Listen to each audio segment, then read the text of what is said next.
There was a child who loves to eat ice cream, and that time while she was walking along the park, she noticed a peel of banana on the road where she is going to pass. To avoid any future accident that may occur, she picked up the banana peel and threw it on the trash can. Anna! Bobby!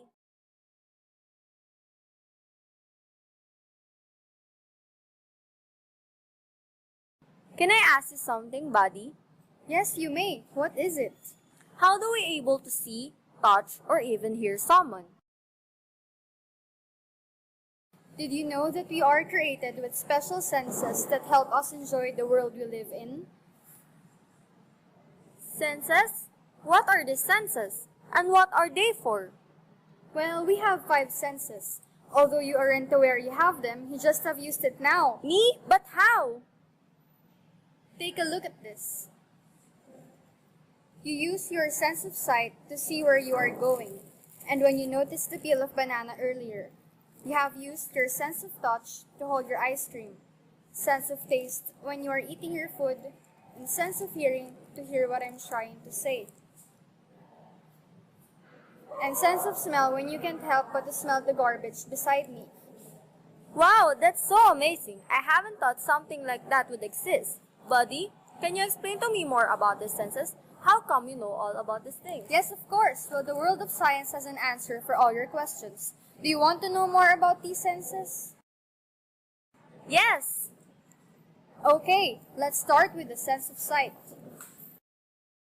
We look, see, and watch everything around us, but we wonder how. We use our eyes in almost every activity we perform. Whether reading, working, watching television, and many other things. But do you wonder, what is in the eyes that you are able to do all these things? I don't know. Haha. Eyes are almost like a ball. The dark circle in the center of the eye is called the iris. It contains the pigment which gives the eye its color. The black spot found in the center of the iris is called the pupil.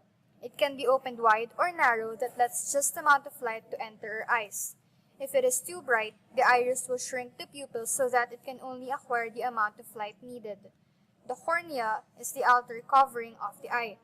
The light would pass through the cornea to aqueous humor to the lens and then to the retina. Cornea is the outer covering of the eye. This dome-shaped layer protects your eye from elements that could cause damage to the inner parts of the eye. The aqueous humor is a watery substance that fills the eye. The lens sits directly behind the pupil. This is a clear layer that focuses the light the pupil takes in. The light focused by the lens will be transmitted onto the retina. It is connected to the optic nerves.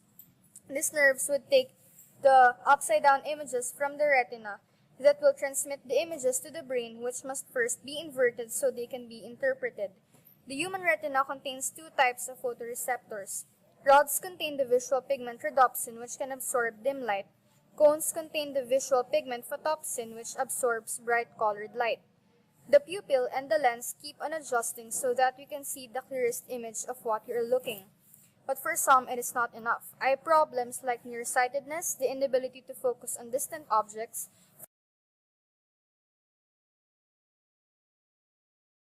farsightedness, the inability to focus on close objects, and astigmatism, the blurred vision caused by a misshapen lens or cornea. Corrective lenses can bend light rays to compensate for each of these problems, just like using of eyeglasses. The next sense that we're going to talk about is the sense of hearing. You hear loud music, the chirping of the birds, the voice of your mother, right?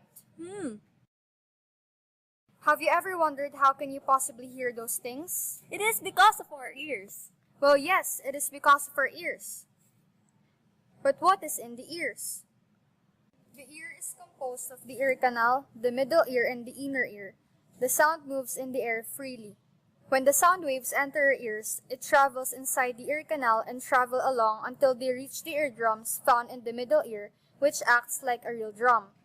The eardrum is connected to a special bone. These bones transmit the waves further to the inner part of the ear. This inner ear looks like a spiral that is full of liquid substances and tiny hair. This hair transmits the information we hear to the brain. There are almost about 240,000 tiny hair found in the inner ear.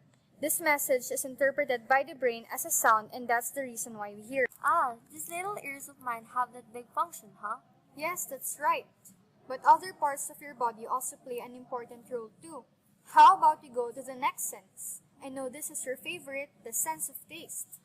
People have this unique characteristic to taste different flavors of food thanks to our taste buds. Taste is the sensation produced when we put some substance in the mouth and it reacts chemically with receptors of taste buds on the tongue.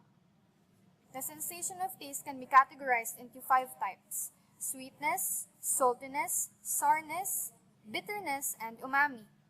Let's take a closer look of the tongue. We have at least 100,000 taste buds located at the front and back of our tongue.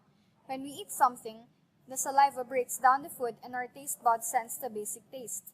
The information is sent to our brain to detect the right flavor of the food, but the sense of our taste goes hand in hand with the sense of smell. The smell is provided by our nose. Our noses smell the molecules in the air and send these messages to our brain, and the brain can now tell us what we smell. But do you know that human sense of smell is nothing compared to those of the animals? How is that happening? Humans use dogs to find lost persons, hidden drugs, and explosives. Some olfactory abilities of animals are probably beyond humans. Most vertebrates have many more olfactory nerve cells compared to what we have. The olfactory bulb in these animals takes up much a larger proportion of the brain than humans, giving them more ability to process and analyze information. Wow, that's so cool. Yes, it is. Oh, before I forgot, the last sense that we'll talk about is the sense of touch. When we feel something, that's the time when we use our sense of touch. We feel the hotness and coldness and even the pain and sensation all through our skin. Our skin has many layers. The inner part is called the dermis. The dermis has millions of nerve endings. These nerves can send and receive information to our spinal cord and brain. The brain and spinal cord can tell us what to do or react. Touch is not just one sensation. It is actually more than one sensation. These are the sensation of warmth and cold, the sensation of pressure, which tells us if a thing is rough or smooth, and the sensation of pain. Thank you so much, buddy. I learned so much about our different senses. I'm glad that I can help. So, what is your favorite sense so far? All of it.